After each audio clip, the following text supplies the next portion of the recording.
Querem a guerra civil, pois teremos a revolução social. Caímos sem dar um tiro.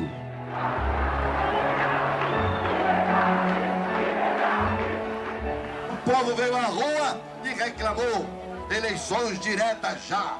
Isto, portanto, não é negociável. Abaixo a ditadura! Abaixo a ditadura! Abaixo a ditadura! Abaixo a ditadura! Abaixo a ditadura! Abaixo a ditadura! Eu sou Mino Carta, jornalista. Hoje à noite falaremos do atual momento político. Vou conversar com o ex-ministro Almino Afonso, cassado, exilado, retornado.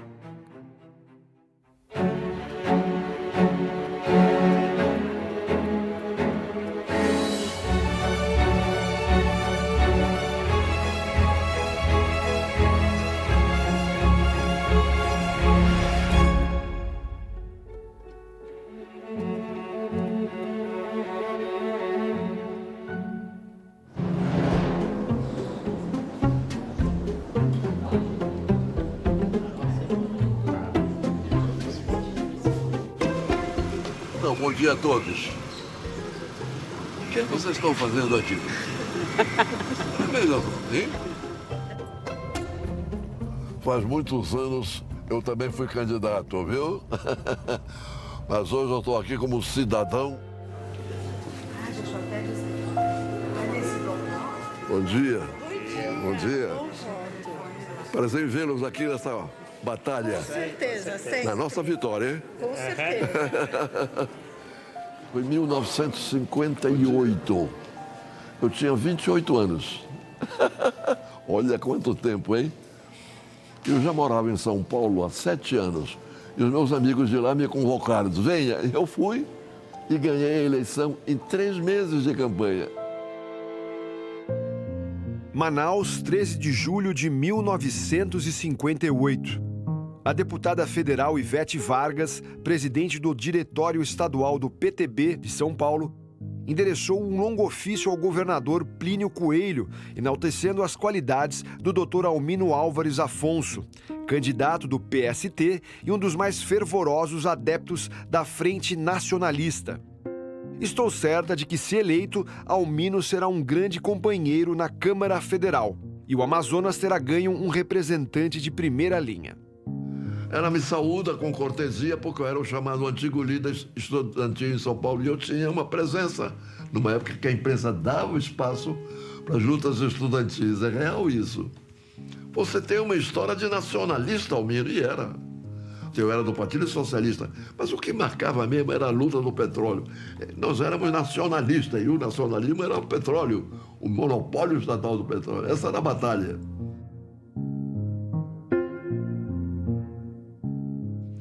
Olha aqui. Opa!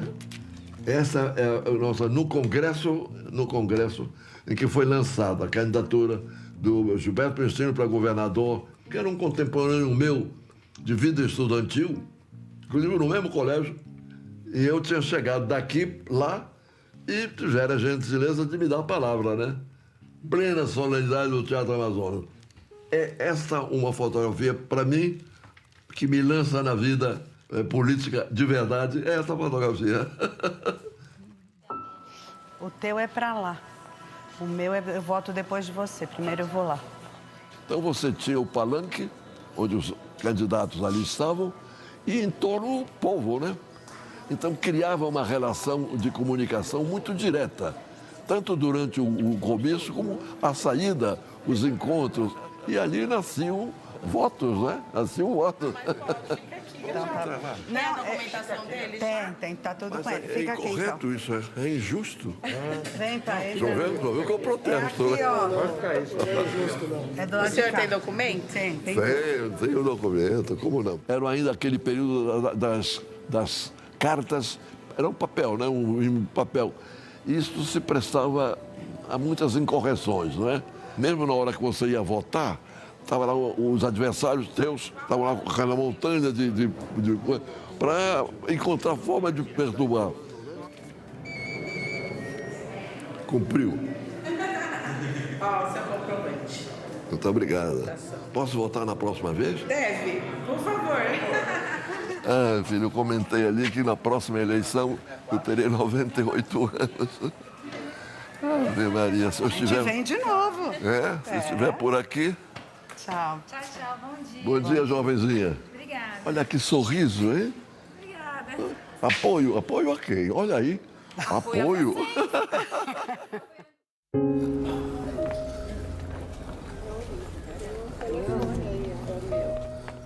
E chegando ao parlamento, foi também a primeira vez que eu cheguei ao Palácio Tiradentes. Nunca tinha estado lá. Eu era o menino, eu tinha 28 anos de idade. Os outros todos já estavam maduros. Não sei se vocês conhecem. A parte de dentro é uma beleza, aqueles painéis lindos, lindos, lindos. A obra de arte lá dentro é uma obra, eu acho, não sei quantas vezes mais bonita do que o nosso de Brasília, que é muito mais, sei lá, pão, queijo, né? Enfim, aquele painel, então, que marca os que foram os primeiros signatários da Constituição de 91. Aonde, em tese, meu avô deveria estar aparecendo na fotografia, porque ele assinou a Constituição de 91, participou dela. E eu passei a procurar, nos vários personagens, pelas fisionomias, alguém que, quem sabe, podia ser meu avô. Não estava. Não estava. Nem era possível estar, eram tantos. Confesso, bem dentro, ficou uma frustração. Achei que o pintor poderia ter criado, quem sabe, a imagem do meu avô. E aí, por tudo, as coisas foram vindo devagarzinho e se incorporando como um fato que transcende a minha vida, porque me diz respeito a uma visão que vai além da minha família, que vai além do imediato, porque consagra um tipo de vida lutado por uma coisa tão fundamental que é a liberdade do ser humano. E ter tido nele, meu avô, com a origem mais humilde que teve, como filho de um pai celeiro, fabricante de cela, e dar o salto qualitativo, estar ali, naquela mesma assembleia onde estavam, nada mais, nada menos que Rui Barbosa e tantos outros. Me deu a exata sensação de que, de repente, as raízes da gente podem ter uma significação muito maior do que a gente logra merecê-las. Nunca eu deixei de dizer a frase, para mim, que vou repetir agora. Exatamente no dia que eu chegando lá, para fazer o juramento como todos, eu dentro de mim mesmo disse, que pedia lá no alto, que me iluminasse, que eu não desmerecesse o nome de meu avô. Isso é real. Natal, 17 de abril de 1940. Artigo de Luiz da Câmara Cascudo em homenagem ao centenário de Almino Álvares Afonso. A vida de Almino é uma sucessão de combates. Ceará e a cidade norte-riograndense de Mossoró devem imensamente à força veemente da palavra vibrante de Almino. A libertação dos escravos obcecou-o completamente. Era um romântico, agressivo, teatral. Não havia nele o comum, o esperado, o todo dia. Foi um dos primeiros socialistas que tivemos. Incrível a sua predileção pelos operários, os humildes, os anônimos, os deserdados.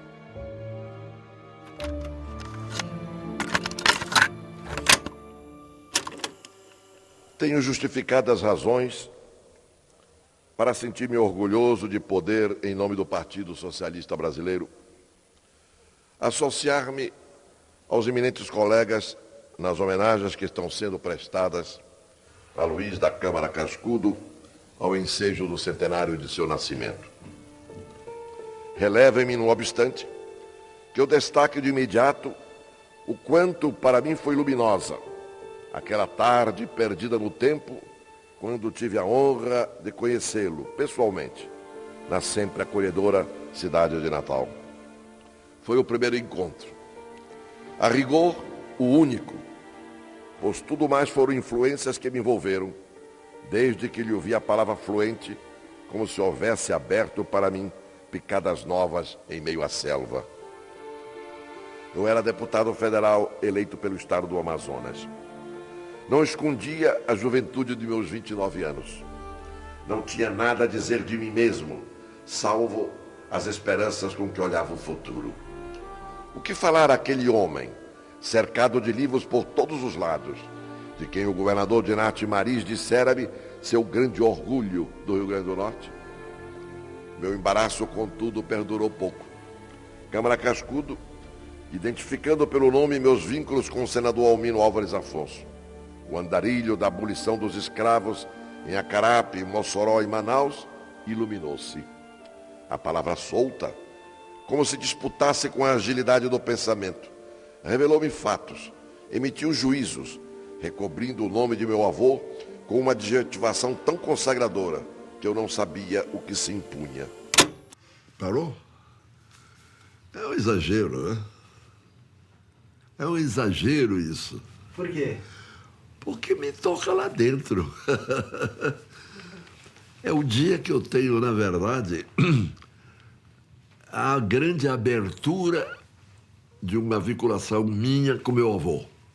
Eu tinha conhecimentos vagos, familiares, mas sem que eu tivesse, até então, mergulhado no significado maior daquela figura do quem eu trazia, por acaso, por decisões familiares, o seu próprio nome. Discurso que eu fiz em homenagem ao Câmara Cascudo, eu homenageio muito, digo muito quanto eu devo a ele essa forma de ver meu avô numa dimensão muito mais alta, né? Me lembro que ele disse, Almino Afonso era um semideus da palavra. Quando ele parava, tudo imantava. Parava para ouvi-lo, parava para vê-lo. Chegam a dizer que Almino Afonso deve ter falado 10, 15 discursos sucessivos. Deve ter sido uma fantasia dos que assim o festejaram. Mas o que é tranquilo é que ele falou 1, 2 dias de praça em praça, de praça em praça, para ganhar a alma coletiva e que a libertação dos escravos não fosse um ato isolado de meia dúzia de homens públicos. E assim se conseguiu. Isto é Mossoró, 30 de setembro de 1883. Fortaleza, 30 de setembro de 1883. Homenagem a Mossoró. Estrebuchando nas mãos dos garotos do governo imperial, perdemos a autonomia do nosso poder soberano. Rio-grandenses, soou o nosso momento de glória.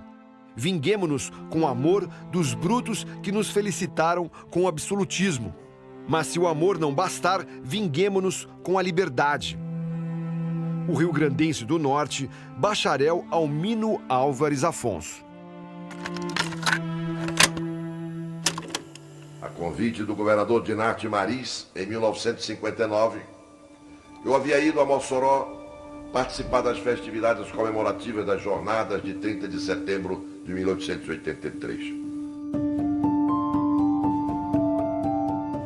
O que ali pude ver, um povo cheio de orgulho de haver rompido as cadeias da escravidão, muito antes que a Lei Áurea o fizesse, foi algo sem precedentes. Marcou-me para sempre.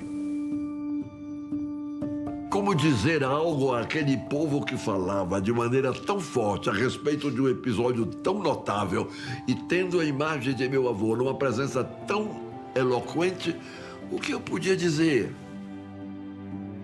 É fascinante. A alma com aquele povo incorporou aquela vitória como uma vitória simbólica, não é?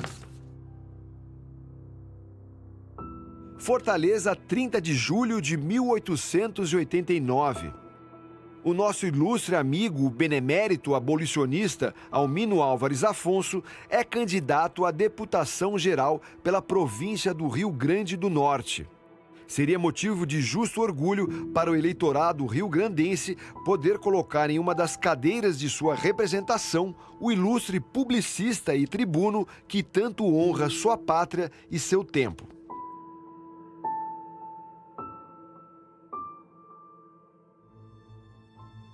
emendas ao projeto da Constituição. 1891, deputado Almino Álvares Afonso. Aqui a emenda dele. A União reconhece e garante a representação das minorias, que estará regulada por lei.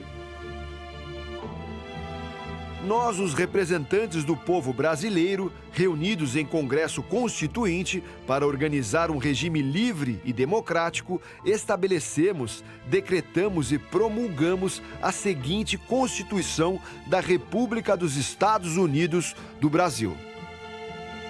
Na hora que ele assina a Constituição de 91, ele coloca ao lado uma frase latina dele: Pro vita civil, proque universa república. Pela sociedade civil, pela República Universal. Quer dizer, na hora de assinar, ele fez uma síntese do seu pensamento político. Ele não estava só contente, não, ele queria a República Universal, né? Pro vita civil, proque universa república.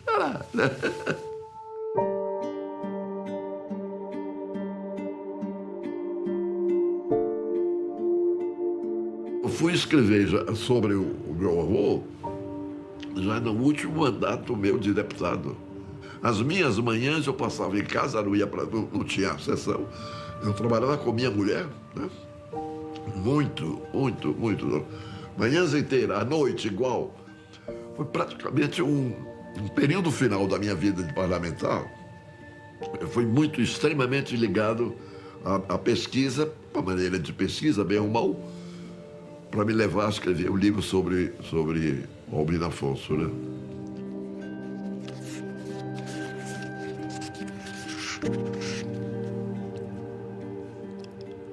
Essa é no fundo, uma biografia sobre meu avô Almino Afonso, que foi um grande lutador pela abolição dos escravos no Nordeste, sobretudo, Rio Grande do Norte, Ceará, Amazonas. E, num certo instante, as forças militares em Fortaleza passaram a aderir também à tese da abolição dos escravos. E convidaram meu avô a ir fazer uma palestra. Ele foi. E, feita a palestra, ganhou as alegrias de uma honraria enorme. Em decorrência, o governo o demitiu de uma função pública que ele tinha. Aí ele publicou um texto num dos jornais de caráter nacionalista, sobretudo, eu diria, abolicionista, que eu leio com enorme orgulho, não apenas de avô, não, eu de cidadão. Vou ler. Se pretendem fazer o deserto em torno de si, para dizer que há paz, fiquem convencidos de que há de haver sempre algum Almino, que terá uma palavra de ferro ou de luz, defendendo os pequenos, para queimar na face a vileza dos grandes que não têm vergonha.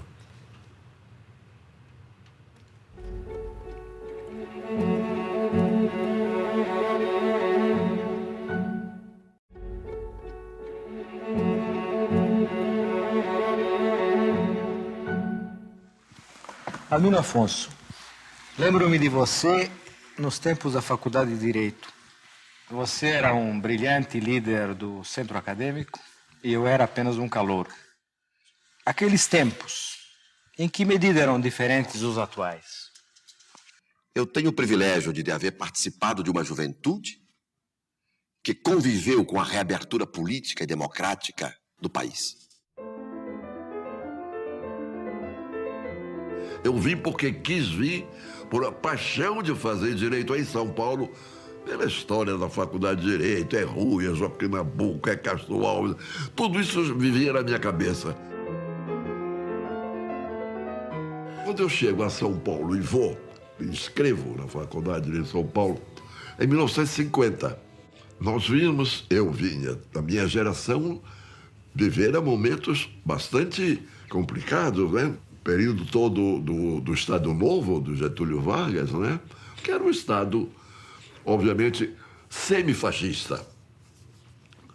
uma Constituição, a de 1937, claramente antidemocrática. E tudo quanto houve de movimento de natureza libertária ou democrática mais amplamente contra ele, a nossa Faculdade de Direito em São Paulo sofreu pesar as dívidas. Então a faculdade tinha contra Getúlio uma força, eu diria condenatória, muito forte. Então foi um período contraditório. Eu não diria para todos, para mim foi.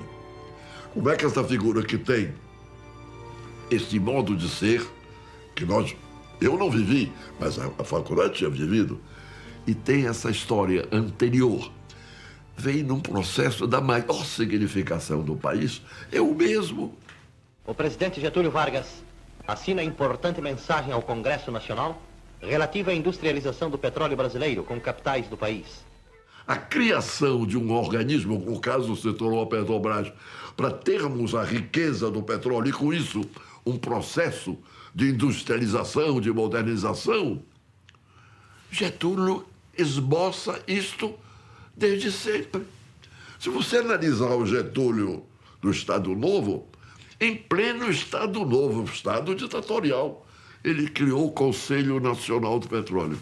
Como é que é possível sermos o mesmo de maneira tão disparatada, às vezes, não é? Então, eu logo acabei entrando num clima, eu diria, político da faculdade. Quando eu cheguei aqui em 1950, é quando Getúlio vem a São Paulo fazer aquele famoso discurso do Anhangabaú.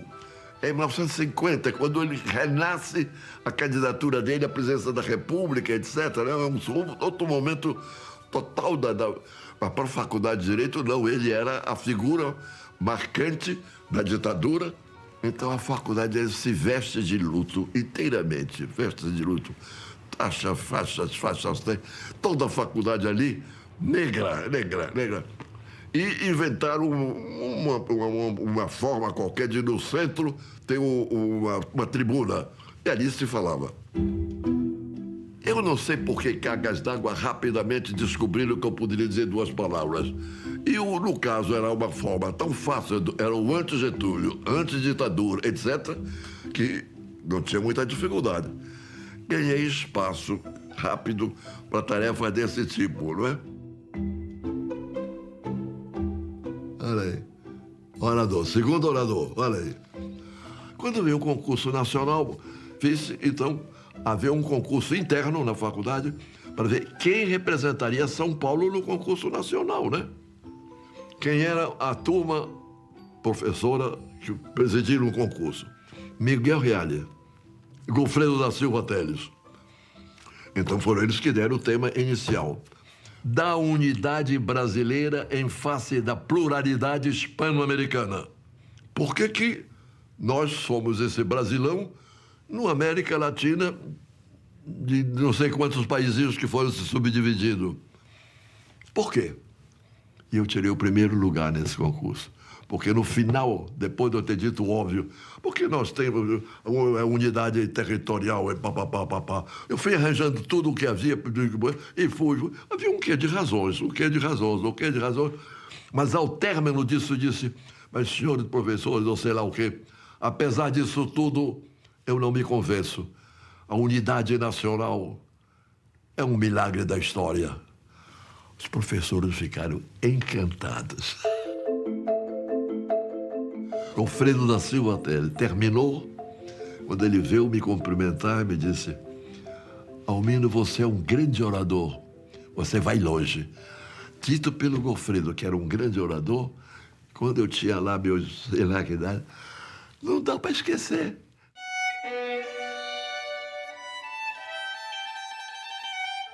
Como é que eu posso dizer se eu me descobri ou se me descobriram? Havia no colégio onde eu estudava em Manaus, um colégio interno, salesiano. E no dia 24 de agosto, eu não sei porquê, era o dia que se diria o dia do padre-diretor, o padre-diretor do colégio. Passa a ser homenageado nessa data. E dessa vez, Eu devia ter, no máximo, 15 anos. Ele me coube fazer o discurso. Eu fiz o discurso, nem sei como, mas eu disse que ele era grande, que papapá, etc. Coisa que até o meu nível pudesse dizer sem estar fazendo uma bajulação, etc. Ao término disso tudo, o padre diretor, Stélio D'Alisson, vem a mim e me cumprimenta e me diz: você, Albino, tem o dote da oratória. Mas o senhor me permite que eu lhe faça uma sugestão? Pô, não, padre diretor. Anote o seguinte: para que saia pássaro de uma gaiola, não basta abrir-lhe a portinhola. É preciso que haja pássaro na gaiola. Para o orador ter a grandeza que se espera que ele tenha, não basta que ele tenha palavras. É preciso que haja ideias aqui. Crie as ideias, leia, leia, leia, estude, e a sua palavra ganhará a grandeza de um orador. Eu ouvi do padre Stélio D'Alisson isso com 15 anos de idade. Eu nunca esqueci. Quando eu chego na Câmara, eu era o menino. Os outros todos já estavam maduros. Eu chego para o Parlamento do Rio. Os oradores na época eram figuras excepcionais, várias, tanto a de esquerda como a direita. O Lacerda era um orador estupendo. Você podia não gostar, mas a Câmara parava para ouvi-lo. Era o tribuno, não era um orador. O tribuno representa, levanta a mão, a voz, ele representa o que está falando. Da outra grandeza enorme, ele fazia isso. E o malandro conquistava o plenário. Mas a tribuna lá no velho parlamento era uma tribuna alta. Você subia ali e se sentia numa tribuna, né? Era uma tribuna. Mas como é que eu vou subir nisso aí, né? Porque aí está Lacerda, aí está fulano, aí está não sei quem, aí está não sei quem. Eu estou aqui chegando com meus 29 anos, né? E que dei, meu Deus, a crista baixou. A crista baixou. Não havia meio de eu tomar decisão de ir falar. Nunca havia meio. Bom, me perdoe, mas eu tinha tido a fama de bom orador aqui no meio estudantil. Para valer. Congresso estudantil, faculdade de direito. Eu podia não ser nada, mas que orador dizem que eu era. Chegou no parlamento, deputado federal jovenzinho, e não vai para a tribuna. Um quadro de puro choque nervoso, com aquela grandeza e a minha pequeneza ali embaixo, entende? Não tinha outra razão. Eu estava eleito, tranquilo. A minha família já tinha ido para lá, comigo para lá. Lígia já estava comigo, já tínhamos um primeiro filho. Por quê? Aí a psicanálise foi que me deu uma sacudida. Aí quando eu cheguei em Brasília, me elegeram logo líder da bancada. Aí não tive mais problema, eu já podia falar, né?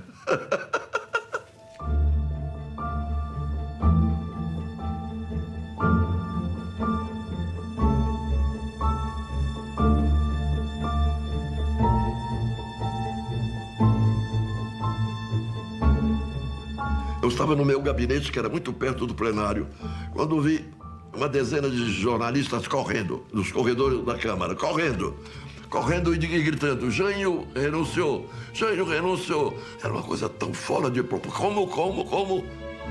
Eu era líder do PTB, como líder de partido, se tinha prerrogativo. Pá, levanta a mão. Tinha raça, fui para a tribuna. Senhor presidente, é estranha a manifestação que se ouve através da leitura do documento. Que forças tão poderosas são essas que derrubam um presidente da República? Se não são as forças políticas que se levantam para derrubar o governo? Se não são as forças econômicas que não são apontadas? Se são as próprias forças militares que o governo testemunha ainda nesse instante extremo, seguras, tranquilas, firmes na manutenção da ordem democrática. Que força é? Vossa Excelência permite que uma parte? mistério é?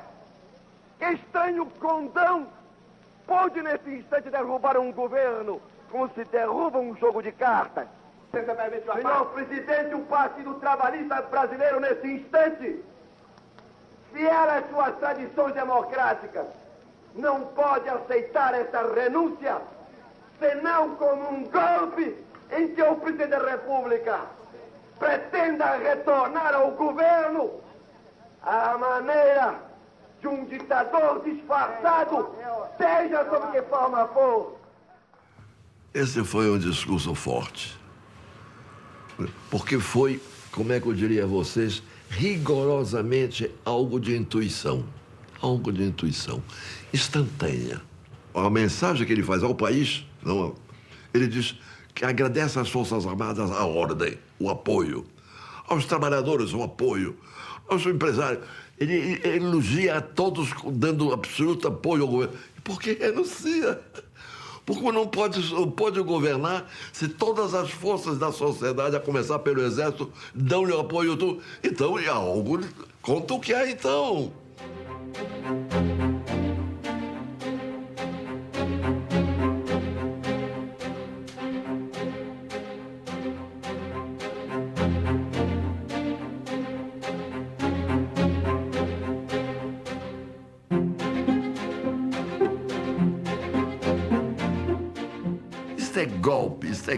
Isso é golpe. É intolerável que meia dúzia de cidadãos resolvam nos obrigar a isso. Aí eu recebo um convite do presidente Basile para eu ir ao gabinete dele. Foi. Deputado, nós estamos convocando o senhor para um diálogo. Nós estamos na iminência de pôr a votos. Os votos, ao que tudo nós temos como segurança, será aprovado. E, portanto, o parlamentarismo será instaurado. Mas será excelente se nós pudermos completar essa tarefa de rearticulação num clima de paz realmente e pudermos ter um governo que vai se instaurar com a aquiescência de todos, será infinitamente melhor. Por que o senhor não faz um gesto nesse instante e vai à tribuna e convoca os 15 votos a favor do parlamentarismo? Presidente, eu fico muito honrado pelo testemunho que me dão e pelo que me propõe um gesto que o senhor chamará histórico. Eu não posso. Eu estou demasiado jovem para poder contrariar algo que é rigorosamente um erro histórico. Os senhores estão metidos num erro histórico imperdoável. Os senhores estão rasgando a Constituição.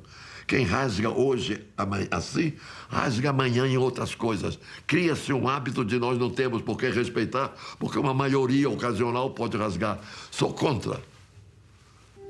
Fala o presidente Juscelino Kubitschek, que ninguém sabe. Porque foram pedir, o Juscelino tinha já assinado que votaria contra o parlamentarismo. Ele, Juscelino, estava lá no dia da votação. Na minha frente. Presidente, senhor Almino, que é um jovem, se sente no dever de, em nome da coerência sua de um jovem, toma essa atitude. Eu não tenho o direito de abrir mão da minha história e, de repente, aqui trair a minha vontade. Portanto, eu acompanho o Almino. Eu votarei contra. Foi para o plenário e fez o discurso contra o parlamentarismo. Eu fiz o discurso contra o parlamento. Perdemos, mas perdemos numa coisa maravilhosa. Resultado disso é que quando o Jango assume, 2 dias depois, ele está lá na capital, em Brasília, recebendo-me com toda a bancada do PTB, que me fez uma carta de apoio e de engrandecimento a mim pelas minhas atitudes, e que o Jango leu de público e se congratulou comigo. A fotografia está ali. Essa aí, bem na esquina ali. Essa aí. Mas pode ver, essa aí. Essa aí é 1 ou 2 dias depois que o Jango assume, e está aqui me abraçando, cumprimentando. Está aqui. Acho que isso criou uma relação entre mim e o Jango diferenciada.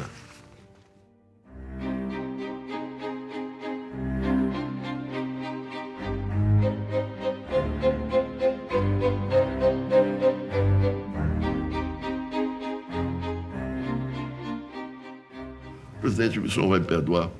Eu não posso aceitar O senhor já tinha concordado que fosse o Bocaiúva. Mas é verdade. Mas agora há problemas, Almiro, porque o Samuel Weiner, que era o dono principal da Última Hora, é sócio da família do Bocaiúva. E, Almiro, eu não posso ficar. Aliás, nós não podemos ficar sem o apoio da Última Hora. Senão nós nos fregamos. Tá bom, presidente, então eu aceito. Mas quero dizer para o senhor que eu fui muito contrariado, porque eu estou participando de um ministério que tem as maiores figuras do parlamento. Santiago Dantas, Celso Furtado, fulano. Olha, era a chamada nata. E no meio da nata, esse jovenzinho, presidente, não me sentirei bem. Almiro, nesse instante, eu sei que tu és um grande orador. Me perdoe eu dizer, foi ele que disse. Me dizem que até o líder da UDN te aplaude. E ninguém hoje na nossa bancada tem relação com os dirigentes sindicais melhor do que tu. Ninguém. Eu preciso que sejas tu. Aí ele perguntou, que idade tu tens? Eu disse, 33 anos. Ele disse, estou vendo. Eu com Getúlio tinha 34, está vendo? Eu disse, empatamos, presidente. Pois é, empatamos. Saí de lá, ministro do Trabalho. Eu era então ministro do Trabalho.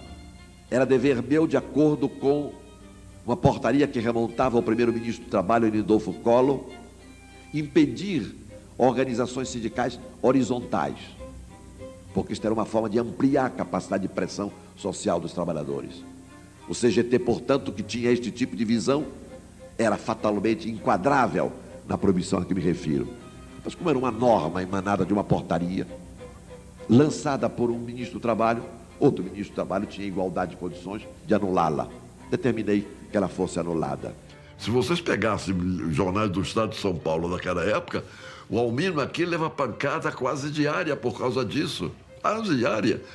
Só um detalhe, o Estadão falava, quando queria referir a mim, líder, petebo, comuno, nacionalista. Chegava a ser uma pilhéria, mas faziam assim. A lei dos trabalhadores do campo é algo que vem do Getúlio e terminou sendo liderada por mim. Na reta final, a liderança foi minha. Era uma lei que punha os trabalhadores no campo organizado, que nunca tinham tido.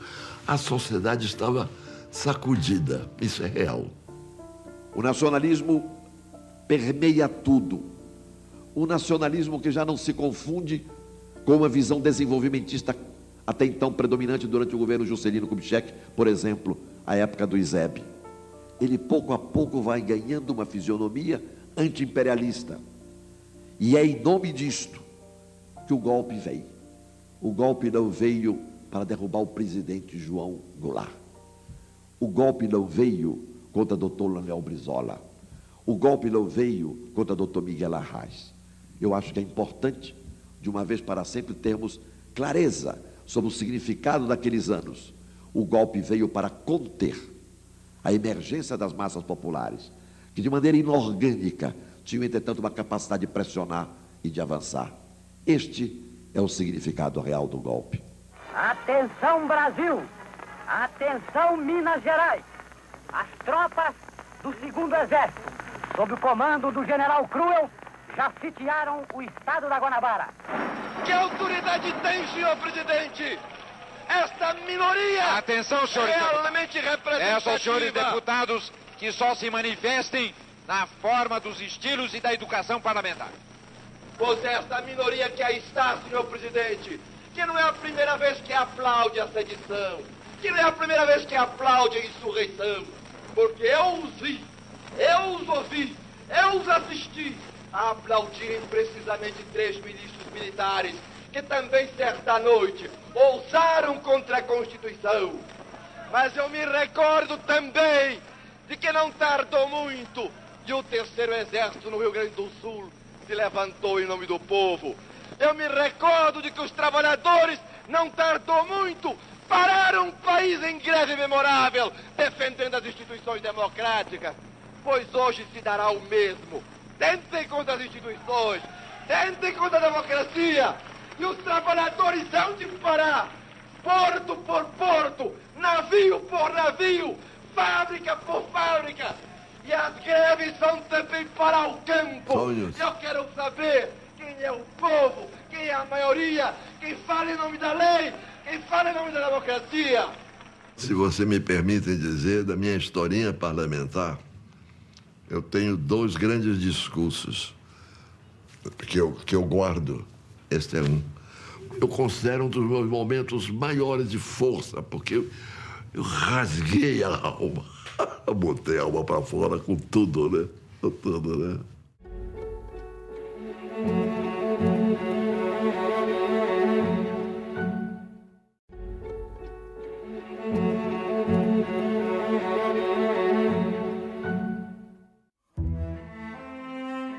Eu estou aqui com uma fotografia que me recorda o começo do exílio.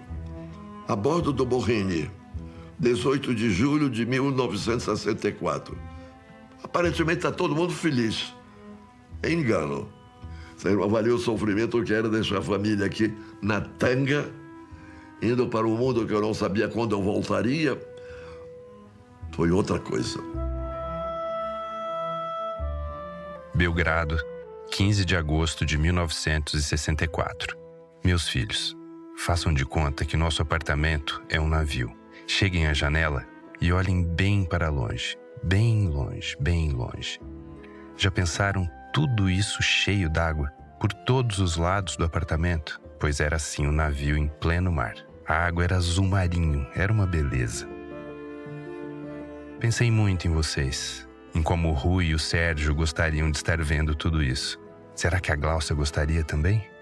O Fábio ainda não saberia compreender.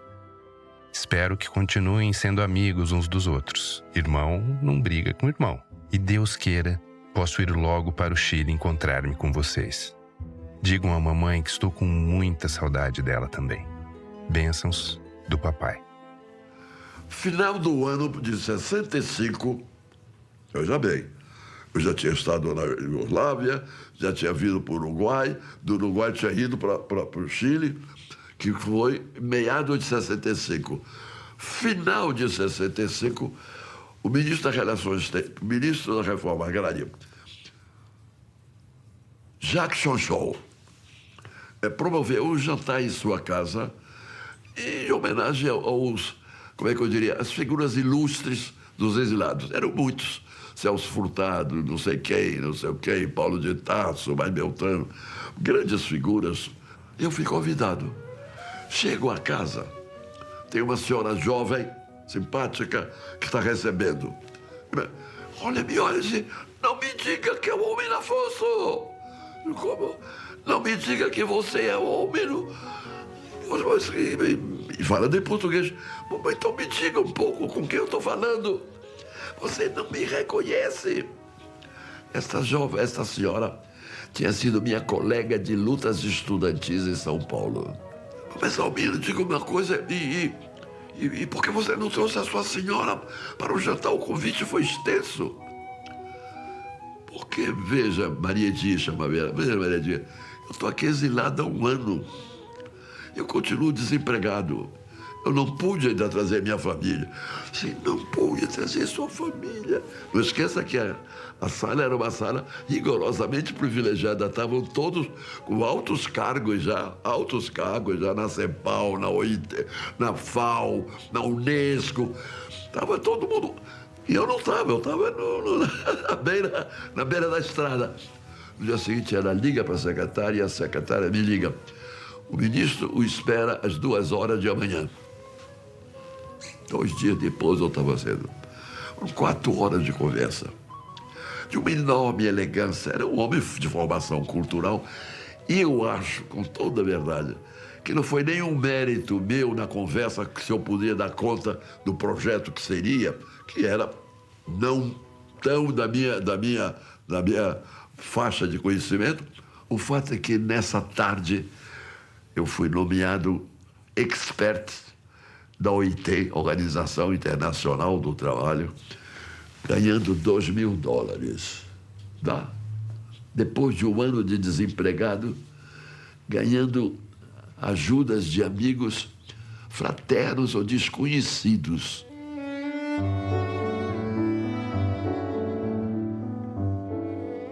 É que foi uma mudança para mim tão importante, meu prezado, tão importante em todos os sentidos. O familiar foi um período áureo da minha vida, né? Você, de repente, tem a família com você todo dia. Você saía de manhã para o trabalho, às 5 da tarde, estava em casa, estávamos eu e Lígia cuidando do jardim da casa. É um outro estilo de vida que eu ganhei disso. De graça, né? De graça.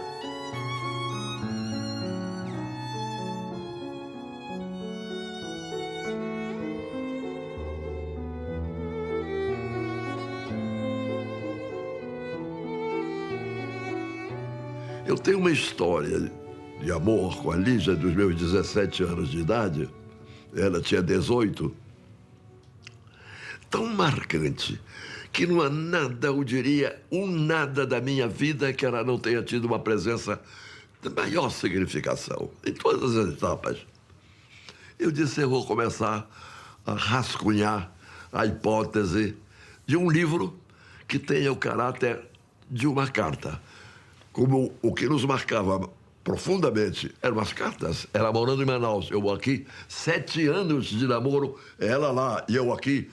E esse namoro mantido por cartas era um sinal de algo relativamente diferente. Esse texto que comecei a esboçar terá o título Testemunho de Amor.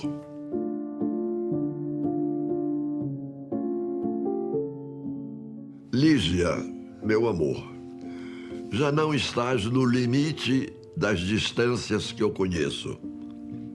No entanto, tua presença é tão viva como se acaso renascida estivesses a ouvir-me.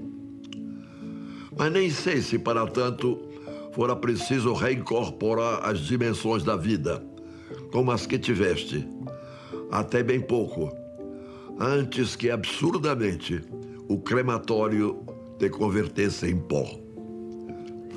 Olha aqui, eu comecei escrevendo em São Paulo, julho de 2008. Isso tudo é o livro que você está escrevendo para Lígia? Tudo isso? Não é para Lígia, é a minha história e dela. A minha história desde o instante em que eu e ela nos conhecemos e começou o namoro, até a morte. Mas nesse interregno eu não fui tudo, fui advogado, fui isso, fui aquilo. E ela foi companheira de exílio. Isso está aqui.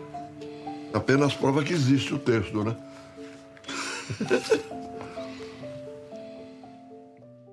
Quando se sente bater no vento, heróica pancada. Eu voltando do exílio, encontramos a nossa faculdade de Direito comemorando os 150 anos da sua fundação. Tinha sido ministro da Justiça Alfredo Buzaide. Buzaide era um excelente professor de Direito Processual Civil, tido e havido como um craque. E muito conceituado. Ele chega a ser ministro da Justiça no período pior da ditadura do Raça Azul, onde foi um período de matança, de muita tortura, muito. E com uma aceitação do ministro da Justiça sem nenhum cuidado de limitar, talvez, ou se opor a isso. Quando eu chego aqui, ele é isso, e vamos fazer a comemoração do centro. E ele ficou nomeado pela Faculdade de Direito, pelos professores, para representar a organização das festas nossas dos 150 anos. Eu disse, não dá. Eu era um recém-chegado do exílio, isso não dá. Aí minha conversa primeiro foi com o Flávio Birrenbach, que tinha comigo uma adoração dessas coisas doidas. Como é que ele disse, você tem razão, menino, você tem razão. Vamos nos encontrar com uma figura que é um excelente orador, o Zé Carlos Dias, eu não conhecia. Vamos, almoçamos. O Zé Carlos Dias também. Aí fomos os 3. Foi assim que nasceu a Carta aos Brasileiros. Aprendemos definitivamente que fora do Estado de Direito, a segurança, com seus órgãos de terror, é o caminho da tortura e do aviltamento humano. Nós precisamos ter uma figura que possa fazer a voz cantante, né? Quem? Sério? Gofredo. Aí prepararam, então, o almoço com ele. Ele levou a senhora dele, tinha sido colega nossa, eu e os dois. Ele se encantou. Quando ele se encantou e passou a dizer como seria importante, nesse instante, reclamar uma restauração da democracia, o direito disso, o direito daquilo, com um calor e uma forma tão categórica, digo, se ele disser isso, está fazendo, né?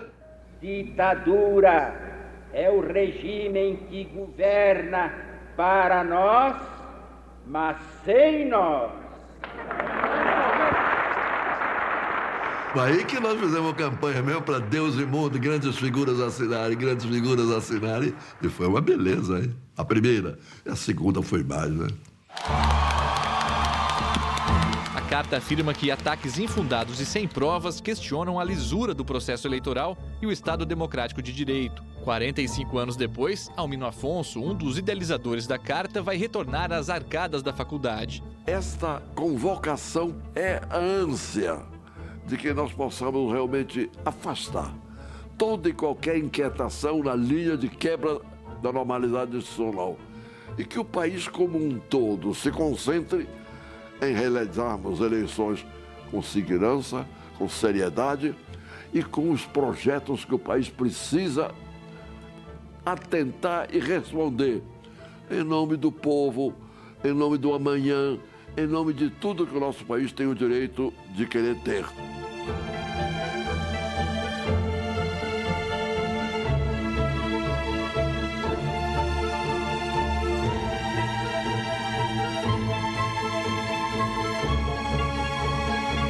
Como é que você encara o futuro, de um modo geral, neste momento que estamos vivendo, com a volta dos exilados?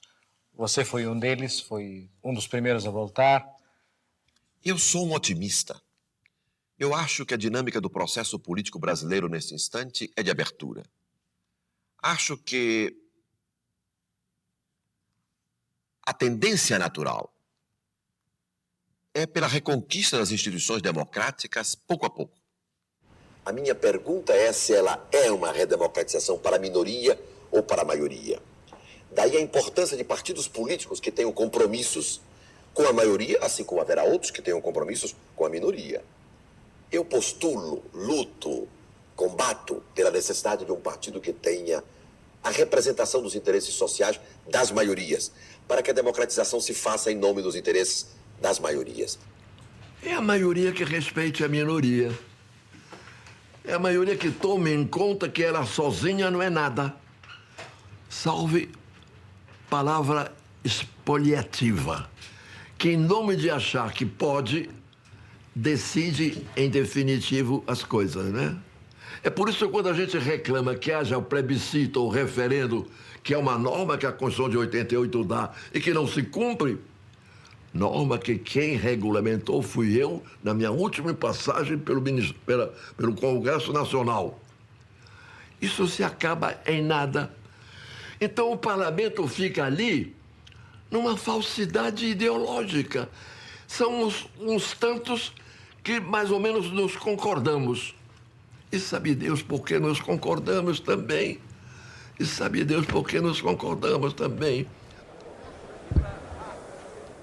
Numa hora, senhor presidente, em que a revolução científica e tecnológica é tão fantástica que até parece que estamos num mundo de ficção, na hora em que instantaneamente é possível fazermos uma consulta nacional em cada casa, em cada fábrica, em cada lugar de trabalho, em cada escola, nós tenhamos medo de abrir um espaço jurídico para permitir que o povo tenha uma interferência direta nas decisões nacionais.